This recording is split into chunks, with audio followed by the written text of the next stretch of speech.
Scuttlebutt listeners, thanks again for joining us. Day 2, Modern Day Marine, like we talked about yesterday. I keep running into all these amazing people that I haven't talked to today. Right now is no exception. I'm here with Lieutenant Colonel Mark Brown. Dude, Mark, thanks for coming, man. This is Vic, so great. it's great, man. I haven't seen you in a while. I know Yeah. occasionally, when we parted ways last time we worked at CDNI, you went your way. You went overseas with the family and got to explore some really cool stuff there. You added to your family. So congratulations Sure again. did. That was Thank you, great. thank you. And then I ended up retiring and moving across the United States out to the West Coast. Yeah, And we sure touched did. base like once or twice. Yeah, I but think you it's called been me a while. I think you called me out of the blue. It was about 2 years ago. 2 years at ago, I least, think, when yeah. I first got this job. Yeah, you had first got this. You were talking about doing this. And, of course, I was looking for some inside scoop on something, and you were able to help me out in some shape or form. Yeah, So, as much as I'm capable of doing. Yeah, we're all so connected Yeah, that's nowadays, right. Well, also here with William. Hey, what's going on, man? Howdy. So yeah, for me, who did not serve with y'all previously, do you mind giving our audience, some background information, like who you are, why you're here, and how you ended up to be thanks you for on our show steering us, today? because we're just gonna pick we up would have where been we left rambling. off. Thanks, William. So, like Vic said, I'm a retired lieutenant colonel. There's, I wouldn't call us a dime a dozen in this area. There's probably a No, wait, you're an LAR officer. This is not a time to tell them, man. So I spent, according to the orders that I got when I left, 31 years, 9 months, and 20 days in the Marine Corps. Who's counting, right? I did enlisted side for the first 10 years with the reserves and some active duty, and then became an officer. And became an infantry officer. And then my first duty station was at 1st Light Armor Reconnaissance Battalion, which was in Camp Pendleton, California. And that kind of was the theme. You're a Gulf War vet. I was. Yeah. I was in the Gulf War as a corporal. Yeah. So yeah. that was interesting times. And yeah, man. Talk about been there, done that. Got the T-shirt. No, it was just we didn't have the reach back capability back then like we do now. I mean, I still wrote letters then, and we still, letters was the thing. Mail call, right? Yeah, mail call. We had to stand in line. Heck, a phone call was like $86 for like 3 minutes or something. It's crazy, and it was really nuts. And then now, a guy or gal just whipped out their cell phone and gets a quick, or they call on the phone Quick over Twitter the computer, update. Or whatever 15,000 apps are out there. So so I did that. But then when I went to first LAR, that kind of started me down a path that I ended up staying in, which is funny because, people talk about being mechanically inclined. I'm declined, man. I mean, I'm the furthest you could think of from being someone that knows anything about mechanical stuff. And we'll get to where I work About to say, now. that's an But interesting holy path you've cow, taken, yeah, I'm really grateful that they let me play with them. But anyway, so I did first LAR, learned a lot about the vehicles themselves. I was actually on deployment on 9/11. We were getting ready to land on 9/12. So we were 50 miles off the beach of what's called Red Beach, where we would take the LCACs with the LAVs and land. And I had, at that time, I had Pete Pace's son. Oh, no way. Oh, what a story, man. I'll tell that real quick, too, if you don't mind. Yeah, please. Go for it. Pete Pace's son and a few others. And normally we were all company XOs or battery XOs because we had artillery battalion on there as well. I mean, a company battery. Anyway, so we were all laying in the rack. It was around 5:30-ish. Whenever, don't remember the exact time, but around 5:30-ish. Yeah. And the captain of the ship came over to 1MC and said, hey, a plane had just crashed into one of the towers. Mm-hmm. Normally we'd be up being XOs running around, but because most of us were getting off the ship the next day, kind of everything was done. So we got to sleep in that day, at least 6, So I remember captain came over the ship, 1MC, plane had crashed into one of the towers. We thought it was a Cessna or some small That's plane. what I thought the same We thing. all did, right? We didn't think anything of it. Well, Pete was in the top bunk across from me, and he jumps out of the bunk, and he starts getting on this computer. And don't tell the Navy this, but we ran the wires too, so we'd have a computer in there instead of in our stateroom instead of in just our offices. So Pete's getting on the computer trying to figure out. And we're like, Pete, what's going on? He's like, oh, my fiance. He ended up marrying this gal. My fiance works in one of the towers. Oh, no. So he's stressing out. Yeah, way. he's really stressing out. Fortunately, we found out later on that she was down getting, if I remember right, getting a cup of coffee, and so she was able to get out no problem.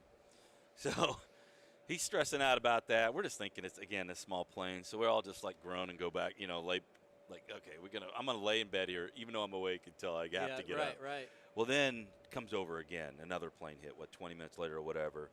So at that point, we're like, something's going on. Yeah. And we got tigers on board. A lot of our guys had already, because we'd stopped in Hawaii, we were coming back. So we'd stopped, and the tigers were civilians, family and friends. Members, I had my best friend from college actually was in one of the staterooms with one of the platoon commanders from my company that had flown back early. Oh, no. Yeah, so he's in there. He kept a journal, too. It was really cool through his eyes on what he saw. Like, oh, today we had ice cream. It was fantastic. Then we got to go out and watch him shoot guns and bullets off of the ship. And I'm like, man, that's not what we got to do all 6 months, you know. But anyway, it was in his eyes. I was like, I don't know why you thought this was tough, you know. Of course, the air conditioning worked as well, too, and all that. Of course, everything worked perfect. Cruise, yeah. But anyway, so we got all these guys on board. This is going down. And then, of course, computers weren't as prevalent then, so we all shared them. And so they shut everything down except for the Commodore who was on board, because I was on the big deck, the captain of the ship, and the mute commander. There was like 3 people that had access to what was really going on, and we didn't know. Turns out, to stress Pete out even further, his dad was then, I believe it was Southcom at the time. Yeah, with 3-star? Was he? Yeah, he was a 3-star at the time. He was supposed to give a brief at the Pentagon, and it was in the same area where the jet hit. Oh, but it was canceled. So Pete was like, I won't say he was a ball of mess. You couldn't really tell, but he was stressing out, you know, I can imagine. especially once we heard all this later on that was going through his mind. So all this happened, and we didn't know. We had to go down. We thought, you know, we're going to drop off everybody. We're going to war and all that, and then you know the rest of the story. Sure. You know, it wasn't until 2 years later that we didn't, you know, actually. Yeah, well, because the Mew that was about to go out, I mean, did they basically hot rack your ship? The Mew, we actually passed them in Hawaii. because it was Delta Company for Delta First LAR. That was we were Alpha Company. They passed in Hawaii. Brian Strack, remember Brian Strack? Yeah. He was the AV platoon commander that went out. So those guys, they went ahead and went on and did their thing. You know, they did the movement with then I think it was Colonel Mattis. I don't think it was General Mattis. I think you might be right. And I think they did the whole 400-mile march all the way in and all that. I don't know the full story, of course, because we're trying to figure out. My buddy, just to finish up. But this is Scuttlebutt, man. We don't have to know the whole story. To finish up. Just to finish up that story so we can move on, because it was a while ago. My buddy, my best friend, I said, his wife was 8 months pregnant. So here we are, landing the next day, September 12th. The base is on whatever they were locked. I don't think we were at D yet, but I think we were at C at least. Pretty close, too, we because were I close was enough. in the 21 area when that happened. You know how the 5 goes right past the barracks. Oh, man, they locked everything Dude, down. it was gnarly. Like, we went to the armory. Everybody's and our guys came off ship. Instead of going down to San Diego like the rest of the BLT did and everyone else, our Tigers came off ship with us later on that day on LCUs. Well, normally they just get off and then they get on a bus and drive right to the base. No, they were searched and you know, we had no idea. Nobody knew what was going on. Yeah, everybody was thinking that San Onofre was the next but target, I think I had a flip phone, cell phone then too, so we didn't have like the smartphones you could look stuff up. So he and I, his name's Joe. Joe and I had to plan how we were going to get him from Camp Pendleton, California, with this going on, because I'm like, Joe, I'll help you out, man, but we're going to war. We're going to go get some. You got to go figure it out, right? Which never happened, or didn't happen at that time. But you got to figure out how to get all the way to Orlando, Florida, where his wife was 8 months pregnant with their second child, you know.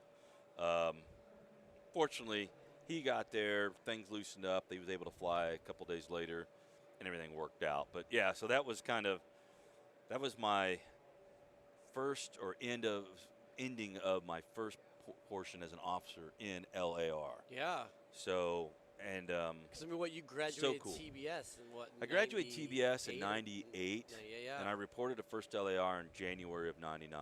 Yeah. So. And what a wonderful time! I could throw out all kinds of names: Jeff Powers, Pat Millay. Those guys were all there.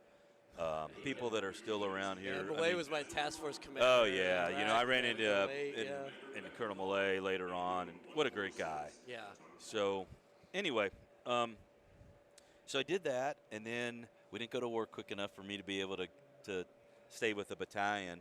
I was fortunate; they actually frocked me to captain, because I was technically, even though I was the first lieutenant at the time, I was technically the leader of the senior company in the battalion, because we'd already deployed. Yeah, yeah. So even though I was junior to all the company commanders, we were the senior company. You know, I'm using air quotes here. Yeah. So, so I was frocked, and I stayed there for a while. But then, you know, we built up. Duffy White was my battalion commander at that time, and then ended up going to the School of Infantry and being the officer in charge of the LAV crewman course, where the 0313s learn how to do that stuff. I served with General Love, who I don't know if you're familiar with General Love. Yeah. You know, he was Lieutenant Colonel Love then. Great guy. Worked for him. Bob Rice was my company commander. He's Colonel Rice now. Served with Bob, too. He was in 1st LAR. I still owe him for somehow his company borrowed some of my tires before they deployed.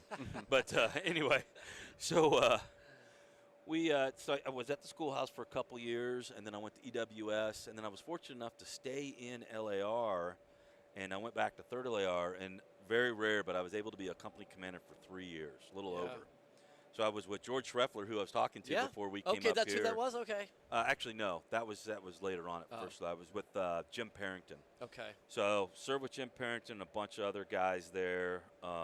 Matt Jones, who you may have had on here before, great American. That's a story in itself. I'll just leave those alone. He probably saved my career.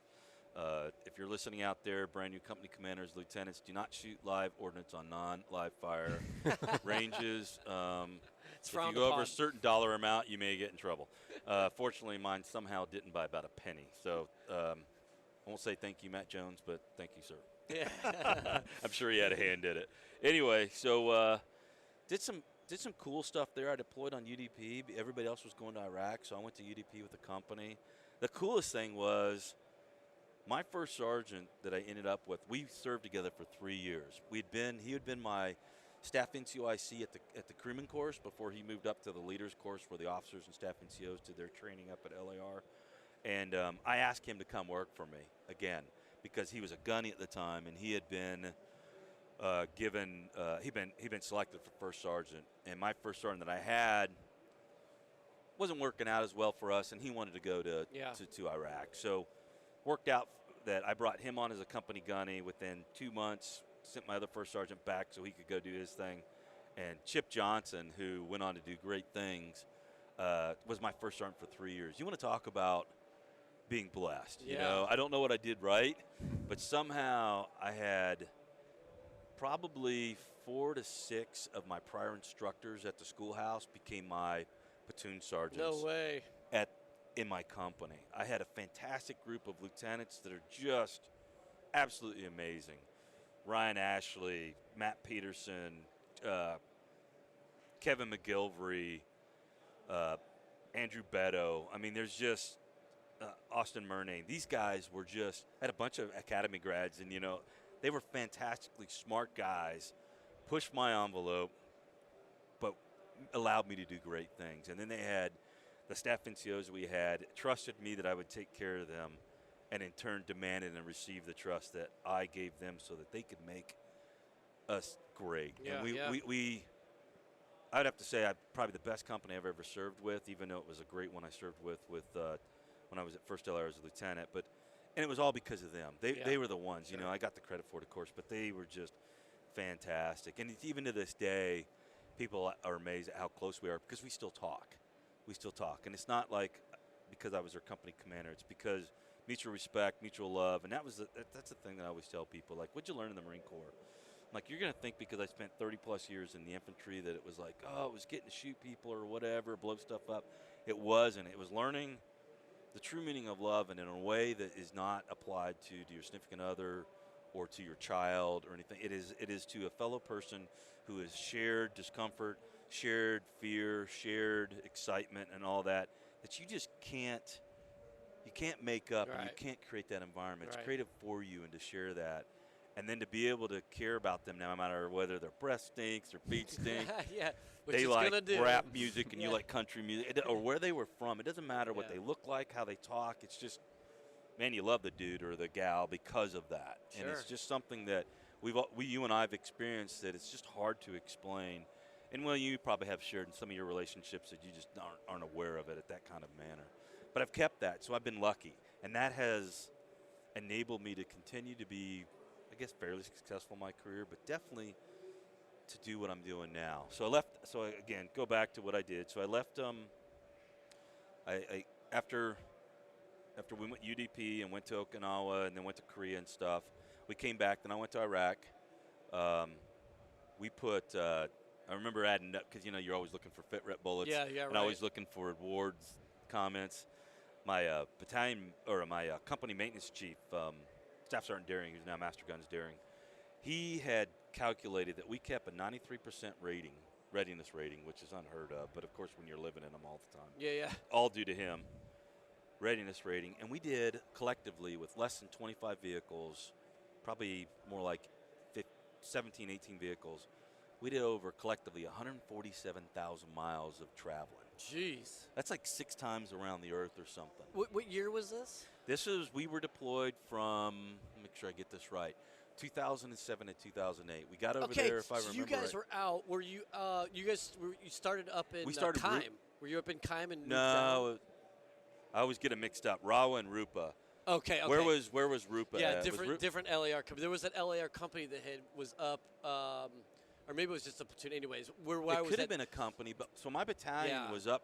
They did this north. huge, sort of got all vehicles That online. was our battalion. Went down. So our battalion did. We moved from Basically whatever was up Kime north to like Al Assad. Just yeah, cleared that. we did that.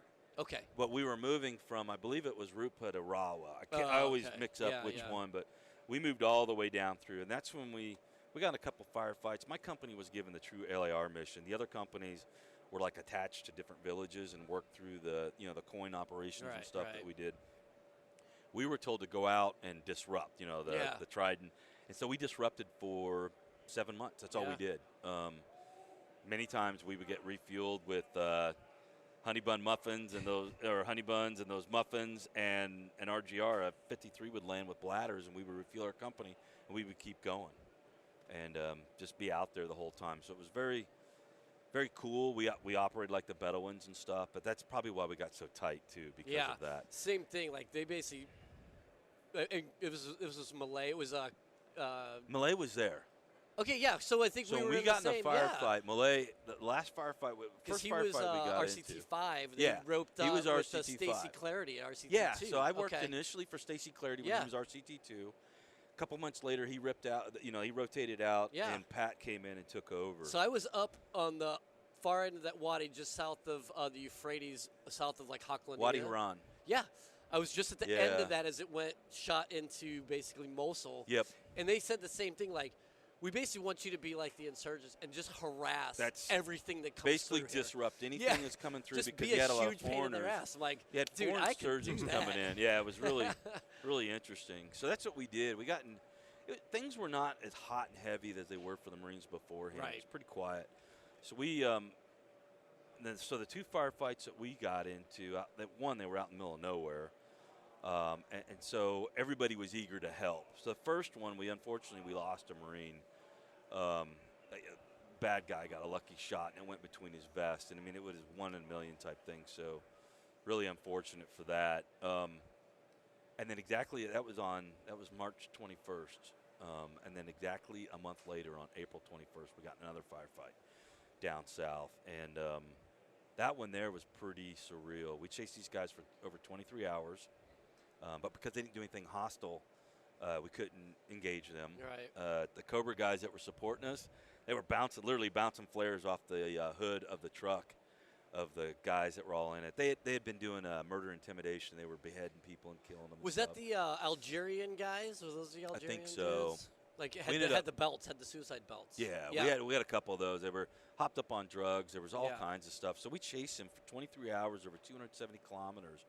Because we had been operating for 3 months prior to that down in that area, down by RR, POERR, and Mediasis or Mediasis, depending how you pronounced it. Yeah. It was pretty further south. We were supporting the Hajj, when they do the pilgrimage through down to Saudi Arabia. Yeah. We had gone down there as part of a task force to help out. So we had, in our brains, we had mapped all this out. We were operating on, it's funny, we got all these Blue Force trackers, this JBCP stuff. We were using Rand McNally travel maps, east and west. I'll never forget it. So we had east and the west, and we'd put them together. We'd driving along, and there would be, all of a sudden you'd hear over the radio, stop, stop, stop, stop. And we would come across these holes in the ground that weren't on the map, of course. They were easily 80 to 100 feet deep with 200 yards around. It was like a entire different ecosystem, like the land of the lost. You'd see palm trees growing at the bottom. So we would mark them on our maps because you couldn't see you driving in this flat. Yeah. but somebody would see it and they'll stop because we didn't know if there were more. After about 3 or 4 doing that, we made sure to mark those on our maps. Then we passed on our Rand McNally maps to the next guy that came through. Hopefully they could read my writing. But anyway, so we did that. Everything went well. Came back pretty successful there. Even though we lost a guy, at least my company, it wasn't a guy that was part of my company but attached as part of that movement you were talking about. That big sweep we did. They were from another company. Unfortunate for him, but and his family. Anyway, so we get back, and it's time for me to leave. So then I went to be a coyote at TTCG. So I was the senior coyote there, and I worked for Kip Haskell. I was the 3 Alpha, and it was Mojave Viper then, and then we combined it because we were transitioning from Iraq to Afghanistan, so we called it Enhanced Mojave Viper, EMV. Yeah, EMV, that's right. So I remember spending hours and hours of just trying to figure out how to convert what we had to do. We split up. I mean, we were running. I did the math again, fit rep bullets and awards and all that. I did the math at one time. At one point, I ended up assessing over, I think it was 50 or 60 battalion. Yeah, we VOCs. were running like 4 iterations a year, right? No, like no. 6? We were doing, at first we were doing 20 a Gah! year. They were stacked. If you were to look at it, there was overlap. So the way, for Mojave Viper, the way it used to work was you do a live fire portion. It's always been the fundamentals of the Marine Corps, the MAGTF integration, combining air, direct fires, artillery, mortars, all that kind of stuff. So that's building the package, right? FIST teams, fire support teams running stuff. We always did that live fire. And then, so that would be the first 2 weeks. You'd go through all that, and then you would go through a second 2 weeks of more of the coin stuff. Right. We'd bring in 900 role players. I It was crazy because we had 900 of them. Felt bad for NCIS and all the folks that had to do vetting and stuff. But all those folks just lived in like San Diego and stuff. They didn't, no, they, we brought most of them came from Dearborn, Michigan, where there's a large no population. kidding. Yeah, I mean some did. Yeah. And you had some key players that always came back. Like there were certain folks, like the guys that played the mayor, and key players that were part. It was very intricate. Our intel shop had built an entire war game scenario that nobody ever did this because it was so intricate. But if you ever were able to do that, the guy or gal you met on day 5 as part of your individual and small unit training, if you collected that information and passed it correctly and retained it, you could use it on day 26 to capture or prevent insurgents from doing something. It was very intricate. It was like, hell, if these guys ever went and did like a Dungeons and Dragons version of that, you'd still be playing the game. It was amazing.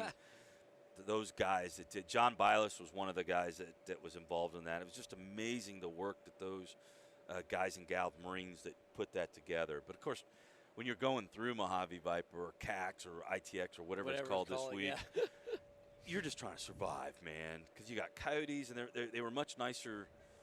I would say we were much kinder and more teach, coach, mentor when I was there than when I went through as enlisted, and it was more like I saw careers ended because guys were not doing stuff. And so I think the coyotes learned, and I know underneath Kip Haskell, it was always, there's no point in getting somebody fired for something that they didn't know. We're here to teach, coach, mentor. And even to this day, a guy known affectionately as Unclean, Larry Adams, is still there. He got out, and he's been doing calling corridors and calling shots at TTCG for, got to be 20 years. It's unbelievable. And I still call him up every now and then to ask him questions to help me with work on occasions when a customer asks something. So anyway, I did that for a couple years, left there.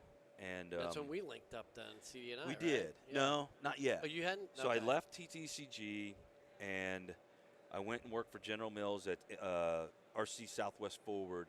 And I had a brilliant Scott Leonard, who used to be first LARCO. He's running around here somewhere. Scooter was leaving. He was already over there, but back then, the battalion commanders, when they deployed, you never got to keep both 04s, both majors. Yeah. You always had to give one up. Yeah, I mean, unless, for us at the MSCs, man, it was like only one field grade. Right, only one. Deck, yeah. So, but the way to get around that, if you knew if you could work it, and sometimes you could, sometimes you couldn't.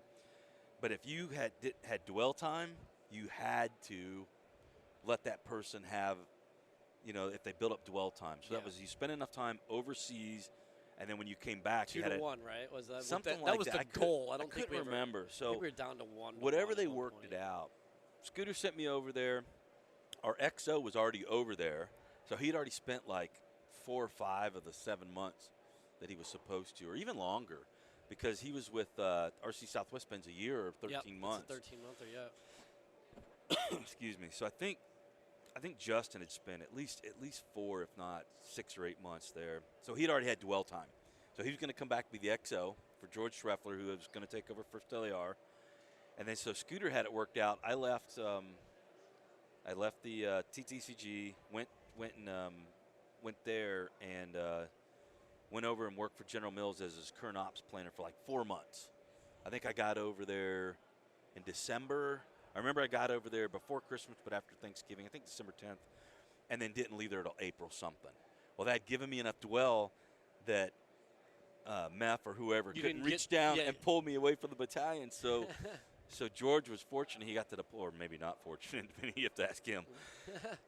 He got to deploy with Justin and I, Justin as the XO, Justin Wallace, and me as the OPSO. So then we deployed, went over to Afghanistan, went through EMV, Mojave Viper, and they were chuckling because I'd only been there other side like not even 6 months later. I was back there, and they were laughing. They're like, "Okay, you're gonna tell," So that was, I won't say it was easy because it never easy. Yeah. But it was definitely, I had an advantage because I knew to peek behind the curtain. We still didn't figure out the scenario, even though I knew it. It was just so intricate. But so we did there, and George was such a great guy. We had great folks as usual. Again, blessed. Couldn't believe how blessed I was with some of all the Marines that I got to work with. So we go to Coniston Castle down around the Fish Hook, and spent time down there for 7 months, and that was a great experience. I always overplanned. I'd give op orders and I'd write script for the op orders, but because we had to give interpretations because we were working with the border patrol or the National Guard or whatever with different Afghan units out there, I'd write scripts for the interpreter, for me to tell the interpreter for the script for my op order so that I could keep it straight. I'd have stuff like, okay, pause right here and glare at the interpreter, so he knew that he was supposed to say something right here. He would look at his cue cards that I'd make for him and stuff. And so over planning, of course, but again, it worked out for us. So we did that, had a great tour, came back. For a short while, I was the OPSO, and then I became the XO of the battalion for first. And then a friend of mine needed some of that time, or else he wouldn't get a look at Lieutenant Colonel. So I moved over to division. I worked for Mint Ralston. He passed away not too long ago. I didn't know that. Pretty sure he just did, unfortunately. Jeez. It may have been a year ago. He's such a great guy. People call him Uncle Minty. Great dude, man. And a guy named Colonel Mark Toll, who was the chief of staff for General Bailey, was the division commander when I was there. Great group of guys. So I was there for a few months, and then we go to CD&I. You and I showed up within weeks of each other.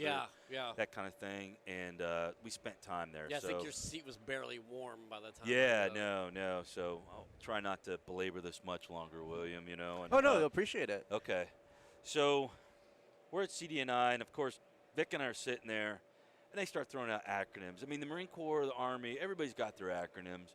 And we haven't missed one that we couldn't make up the next day either, right? I mean, that's just. And we hadn't done the DAU stuff yet or none of that. Yeah, we were just like. I'm sitting here thinking, I've got 25 years in the Marine Corps, and I have no idea what was just said. You could say a whole paragraph of acronyms and throw in a couple prepositions. And you had no idea. Well, yeah, Vic's our resident acronyms guy at Marine Corps Gazette. I'm like, I just started deferring to you because I don't want to be wrong. I can't. Yeah, nowadays. Well, and they're all mixed and matched. You still have to mix them. Yeah, because I'm like, I thought MCT meant something such. Mobile training team. Yeah. Now it means what is it? Medium tactical truck. Yeah. Or it means who knows? It's just so AO means so many different things, and so we learned a lot of different acronyms, and then we got into the budget. Oh man, the POM. You want to talk about sense of humor? Pilots have a sense of humor. I'm sure you've covered this before, but here we are dealing with the POM, Program Objective Memorandum. Colonel Tim Howe came on and gave us a little class. Did you guys talk about the Prince of the POM we talked and about the frog? No, we didn't. Oh we didn't my go to that kind of gosh. detail. So but in yeah. typical Dude, I fashion, forgot about. right? I intentionally watched. Oh that yeah, out of but my it's memory. so hilarious.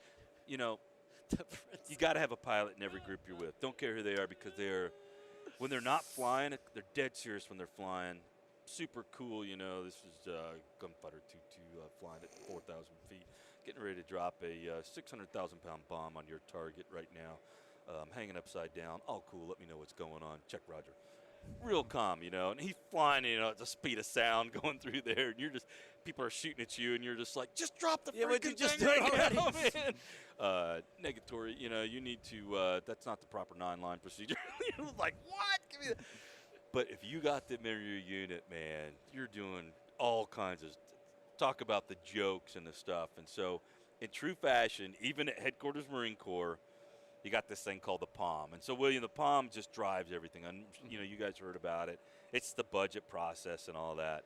So there's a guy that represents the Deputy Commandant for PNR, who kind of represents him, that interfaces with all the different PEBs, the different groups that have interest in, that need the money, you know, from the program budget. The program guys, budget. Yeah. And he interfaces with them, or she does, and helps out with just kind of figuring out what's really important, what's not, based off of the one to enlist, the war game, and all this. Well, you just can't be whatever the title. I don't even know if the real title is anymore. You got to be something. So typically, pilots, being smart guys and gals, they're at PNR. They pull them in there for their non-flight duty or whatnot, and they came up with, well, you know, there's the Prince of the Prom. Well, so you got to have the Prince of the Palm, and then of course, how do you get a prince? You got to kiss a frog.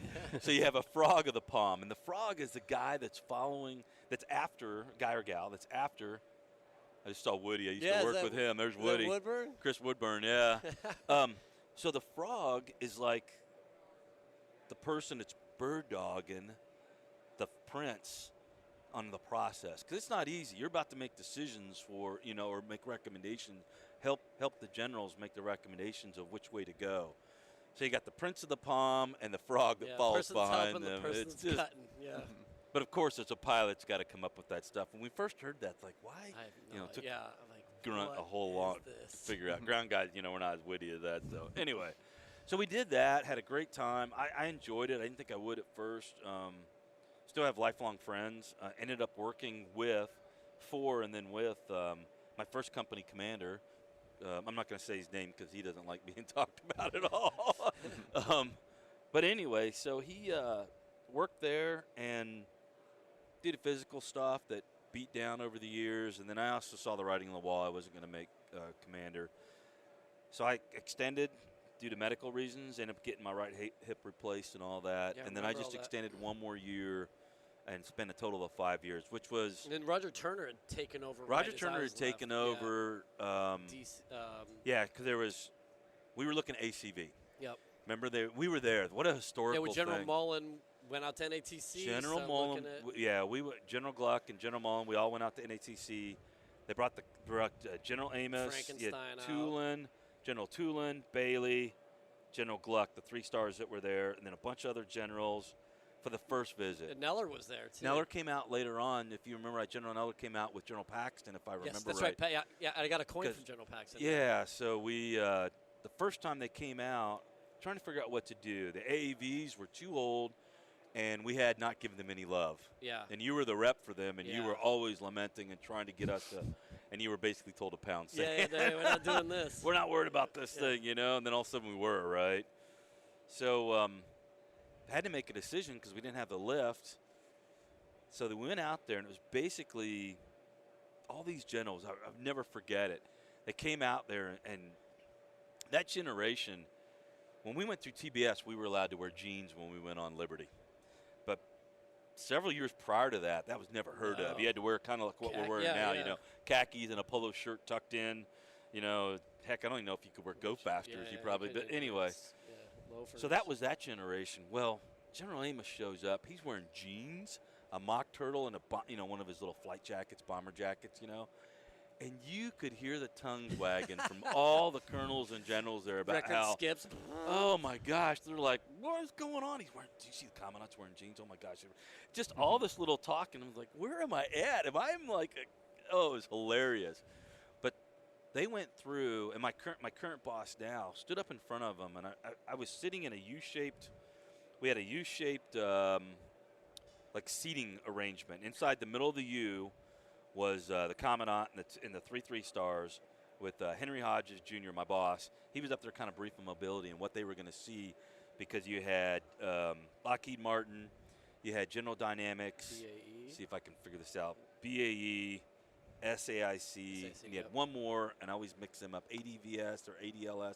There was another, apologies to the company, there was another company out there that was showcasing the potential, what could we get to that wasn't going to be high water speed, but would allow for the armored lift that would also potentially swim. And I don't remember if it was initially or it just came out that way, but I don't think any of them were tracked.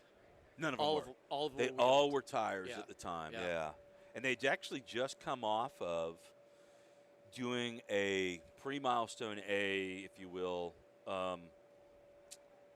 demonstration. We call them demonstrations because it wasn't really testing. It was more characterization for MPC, which was called the Marine Personnel Carrier. Yeah, that's right, MPC, that's at the time. In was fact, sort of when I showed up in July, General Mattis's baby. yeah, General Mattis had liked the LEVs, and we knew we couldn't afford enough EFVs at the time to replace for all the lift we needed. So he liked the concept, from what we were told. We weren't there, of course, but from what we were told, Vic and I were told, he liked the concept of an 8-wheel vehicle that could carry folks because of the mobility, saw the LEVs and stuff. And of course, then by then we were looking at independent suspension, ride height adjustment, center time inflation, all the things that really give you much greater mobility and stuff across the mission profile.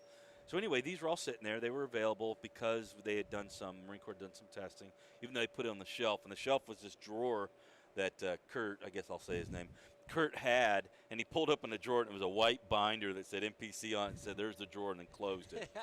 And I didn't see that thing for another 6 months, and then all of a sudden it was resurrected when we went out there. So we got to see that. I was sitting in that U-shape, and going back to that, I was sitting at the very end on the left side, so I could watch Henry, who wasn't my boss at the time. Vic and I were majors. We were looking at him, but I could just move my eyes and see the expression on the commandant's face, because I wanted to know what was going through. And I knew at the time, I'm not going to say who, but at least one of the 3 stars was not on board, if you remember that. He wasn't happy with that. And it wasn't necessarily him. He was getting information from his advisors and stuff. And so all good stuff. That's why they were there, was to get informed. And I remember watching it, and it was fascinating, just watching the dialogue go back and forth. And General Amos was very gracious enough to let everybody hear their say. And I'll never forget at the end. You remember this, Vic? He kind of sat there and he let everybody go around the room, and then he looked at his. He had two 3 stars on one end and one 3-star on the other end. I'm not gonna tell you who, but he looked at all of them, and he kind of looked around the room and he said, "Gentlemen, if you want a decision today, I think you're going to be disappointed." And I knew at that time what he was thinking. And sure enough, man, what was it? 2 weeks later, we get a phone call. It's like, "Hey, you got to write a CDD in 6 months or 45 days." We're like, it takes 18 months to write one of these the right way. And at that time, General Walsh, who then became the ACMAC, but he was PNR, he's like, I'm the guy with the checkbook. I pay for the lights and I pay for the heating, because this is in February or something. I think you guys are good. And sure enough, you even brought your dog in that one weekend we worked. Yeah, that's right. I forgot about you brought in your dog, and he was running around. Buddy was running around while you, me, and Kurt were trying to put together this. Dude, I got wire brushed by General Walters so many times. Oh, I know. So that happened, and fast forward this thing. Decision was made. I think it's a right decision at the time. Was it the perfect decision? Absolutely not, but. At least from my perspective. But at the end of the day, we had nothing. We needed something. Are there pains now that we're going through? Sure, my current company is helping with those pains. But at the same time, the AAV, built in 1972, came out of Dunedin, Florida. Never forget that. Buddy of mine owns a bar there. That's why I remember it. Dunedin, Florida, right across the street from Clearwater, down in Florida. That thing, tried and true, she's great. but we hadn't paid attention to her, and we needed to take her a step forward. There were several times we had opportunities to basically get a brand new AAV with greater technologies already fielded, but for whatever reason, things just didn't. Yep. People had to make decisions with the information they had, so got it. So here we sit now. 5 years later, I was able to actually see, after we started writing that CDD, you went ahead and took off and went over to UAE, right? Yep, went to UAE, took the family over there and got to experience that fun stuff. And I finished out, and I was able to see at least IOC start to happen when I left. So I left in 2018, and because my name was on some documents and whatnot, Nevada Automotive Test Center thought I knew what I was talking about. Man, I may not know a lot, but I guess I can know some people.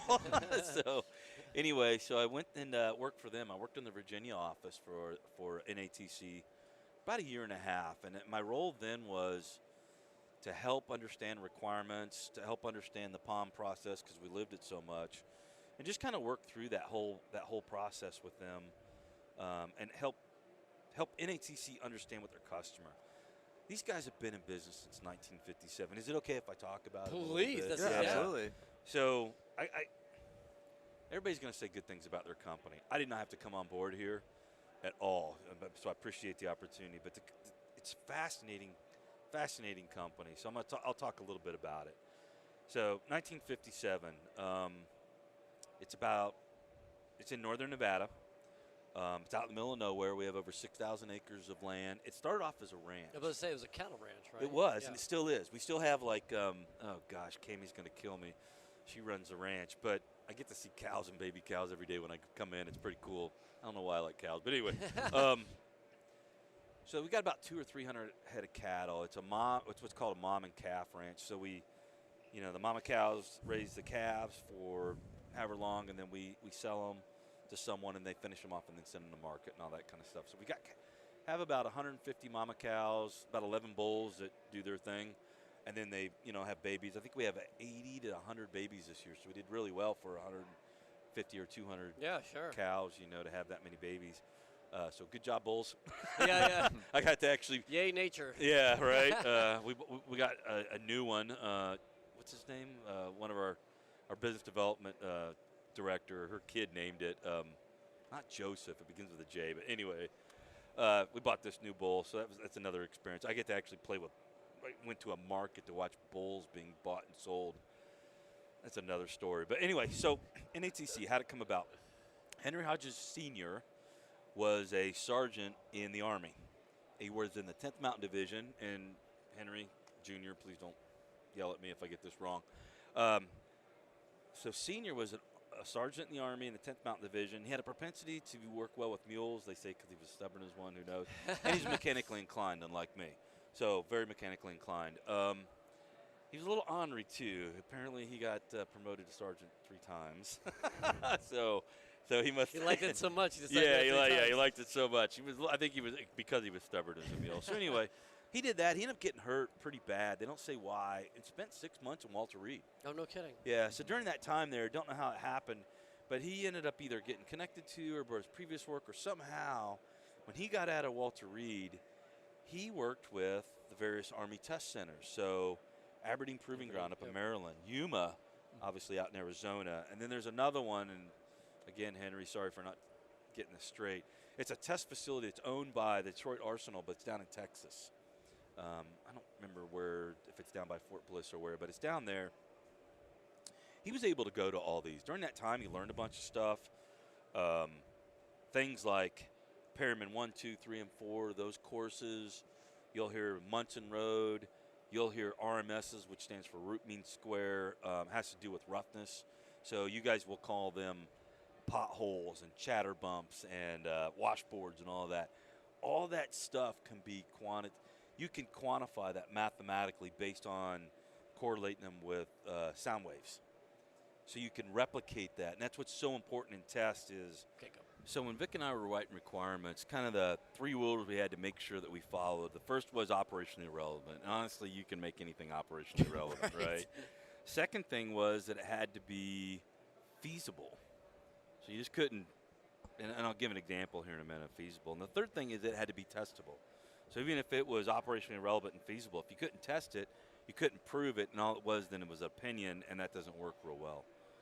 Give you a great example or use an example of something that's not feasible, but absolutely we'd want you could test it. So the transporter beam on Star Trek.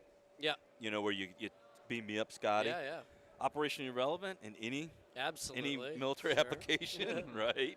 And civilian. Testable, sure. I put you in it, Vic. You don't show up on the other end, fail. You show up on the other end, pass, right? I mean, but feasible, not so much.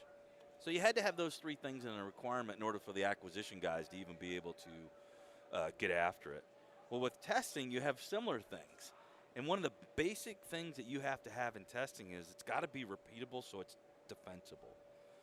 So that's why I mentioned that root mean square, or that sound you can wave take thing, wave number spectrum of wave number root RMS or WNS, which is wave number spectrum, which is roughness or soil roughness, whether it's chatter bumps or the big whoops or whatever.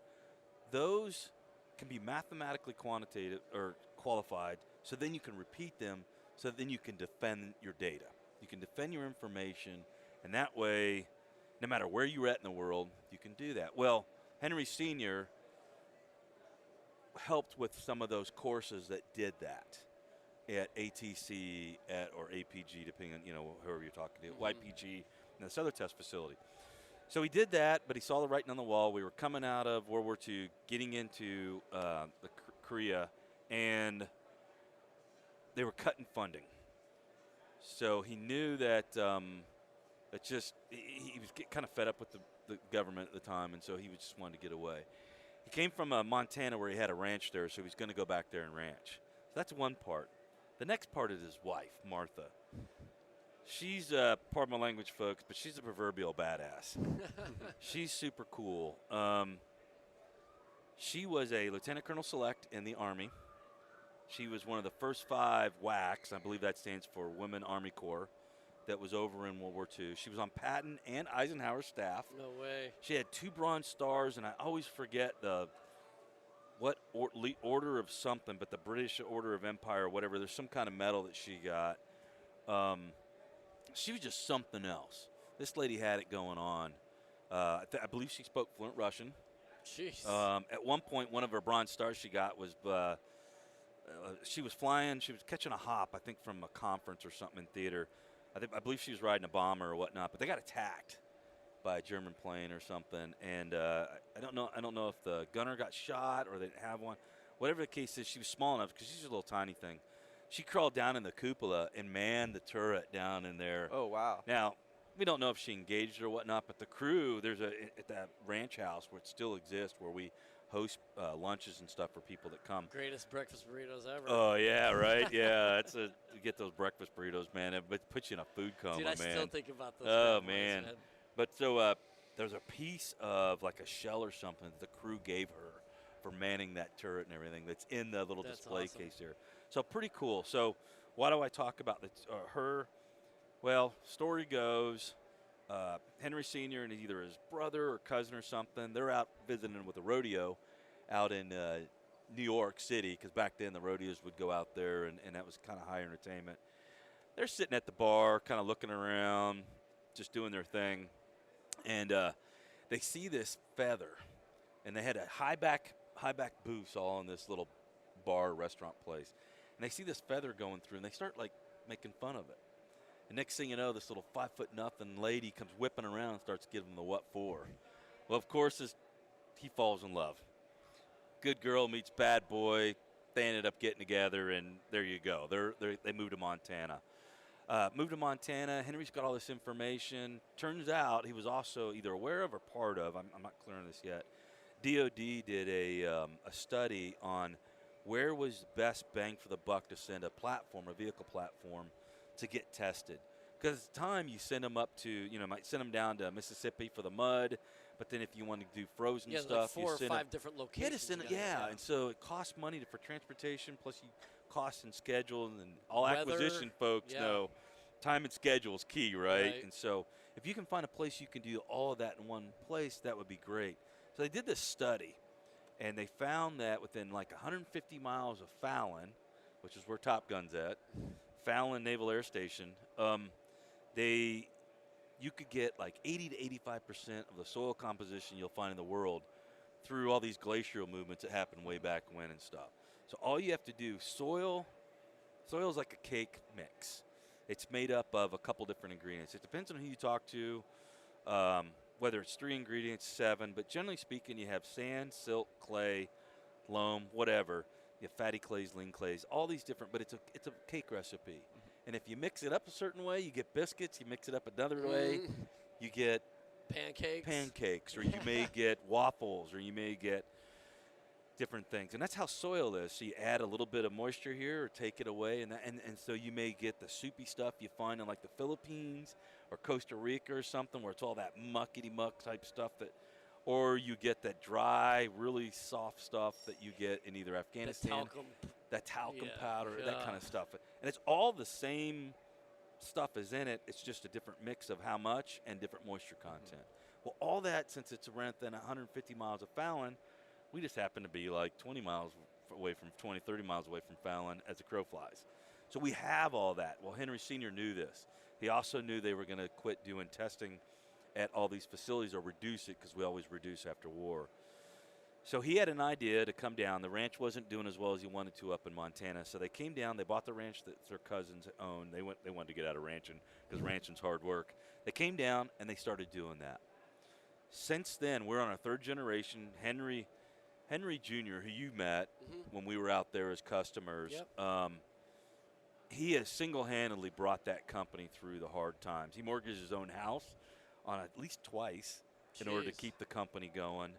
But I'm sure you've heard of the lunar landing module. That may or may not have been tested at some shape or form out there. He was instrumental in helping the Marine Corps get after the MTVR. In fact, the prototype for the MTVR is sitting, I can picture it exactly where it's sitting. It's sitting 3rd from the left. I mean, as we're looking at an ACV just a few aisles down, I still think about Frankenstein. Yeah, the Frankenstein, the Dude, Marine Personnel Carrier Technology Demonstrator, MPCTD, is still out there. In fact, so it's still out there. The LVSR, the JLTV, the prototype we built for that to demonstrate the capabilities you can get on a single platform, we call it the CTV. It's still there. So we did all that work, and that's really super cool work that we've done for ONR, the Marine Corps, in the past. And so we have a pretty solid relationship with the Marine Corps because of that. In fact, it's really solid. Henry's mom, Martha, who I just talked about, she used to actually be an advisor to some of the young women Marines. I don't know how that happened, but Henry said as she was getting up there in the years and right before she passed, that she would say stuff to him like, "Henry, how are my Marines doing?" And in fact, they've created an award for the Martha Hodges Award that espouses supporting the Marine Corps, and I got the first award, so I was pretty happy about that. Nice. Yeah, it was pretty cool. I was really honored for that. But so they've always had ties, and we still do. We actually do a cake cutting ceremony for the birthday. I stand up there and do that whole thing. Actually, as old as I am, I was the youngest Marine in the first one we did. But we've got about 120 employees there, and about 28 to 30 of them are veterans. That's awesome. Yeah, I was telling William about this place. You know, obviously, being here at Modern Day Marine, there's a lot of inroads. Yeah. Just within a whole operational testing sort of umbrella. But you guys have this really almost a niche market because, like you said, like all of the various climates and soil compositions and testing and the science behind it. And so I know that you sort of like do the audible back molar sucking sound when I call it Monster Garage. Yeah. But for me, going out there, you know, it was like, dude, these guys don't say no. And that's what I was telling William is like, one of the great things about my experiences there, other than the breakfast burritos, was like this idea that, well, I'm not going to tell you no until I know. And so they're like, well, let's just try it and see what happens, and then we'll blow it up. Well, you got to figure, you got to kind of picture it. All right, so out of 120 people, there's roughly 40 to 50 of them are engineers. I was supposed to say, like, I mean, the president of the company all the way down, all his children who are the third generation that are kind of taking over the reins right now. In fact, his son, my boss, is the chief technical officer. He's around here. He's been texting me like, "Hey, when are we gonna look up?" He's an engineer.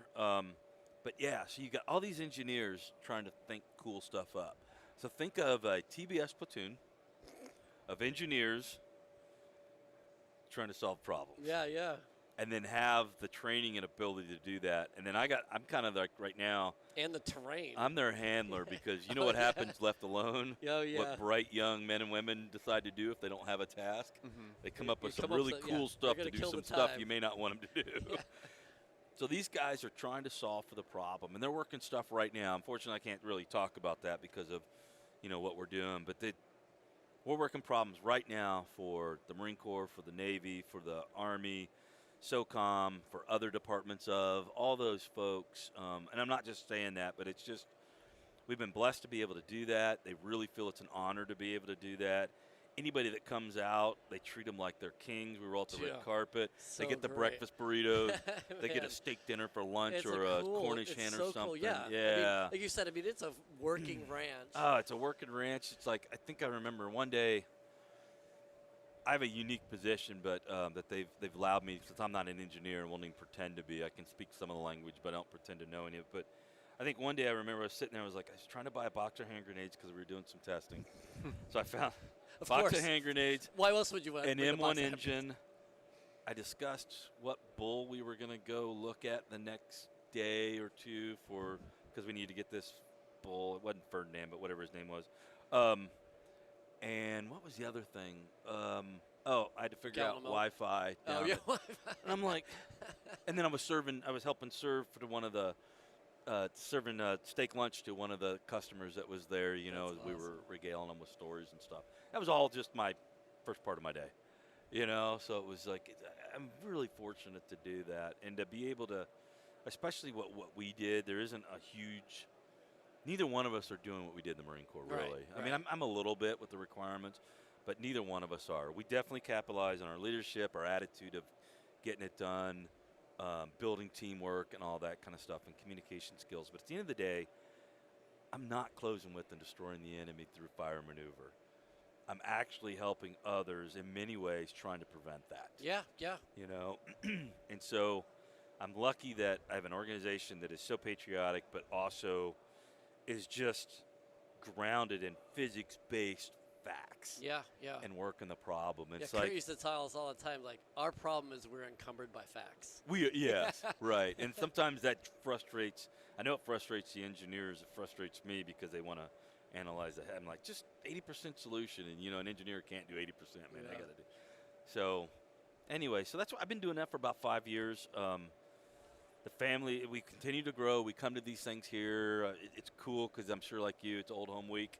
I get to see people I served with that saved my career or enhanced my career or definitely kept me going, pushed me in the right direction, chewed me out for rolling my eyes at the general or the colonel because I never was very good at that. So, and everybody's got those stories, right? That's how the only way you make it. So great stuff, and I've been able to keep my feet in it, but also do my own thing, which I think is important when I am a Marine, always will be, but it's not the only thing that defines me. And so I'm able to go ahead and contribute and keep doing those things and be blessed to talk to people like you and people like William that are doing that never served a day, but appreciate that, and then we appreciate your efforts because you just don't have the context, but you patiently listen to us. Oh, no, I love it. Tell these crazy stories. I'm glad I get paid to do this. Shh, don't tell anybody that, man. Somebody else will be looking for your job. Well, Mark, man, this has been really great, and I'm genuinely and sincerely so happy for you. I think this is really having been there and been there together. I think this really is the right spot for you. I mean, I'm just so happy that this worked I'm really out. lucky. This is so great, man. Yeah. And thank you for spending some time with us today. Really appreciate sharing it, your Vic. experiences and my best to your wife and children and all that. Yeah, we'll run into each other again. Of course. But William? Nevada Automotive Test Center, doing just wonderful things, not just for the Marine Corps, for Come the by our country. booth, 946. Yeah, 946. Do it. All right. All right, man. All right, Thank thanks, you William. so much. Take care. Scuttlebutt is a production of the Marine Corps Association. I am William Truding. But you've also heard the voices or contributions of Vic Rubel, USMC retired, Nancy Lichman, or Ty Frazier. The opinions expressed in this episode do not reflect the official stance of the Marine Corps, DoD, or Marine Corps Association.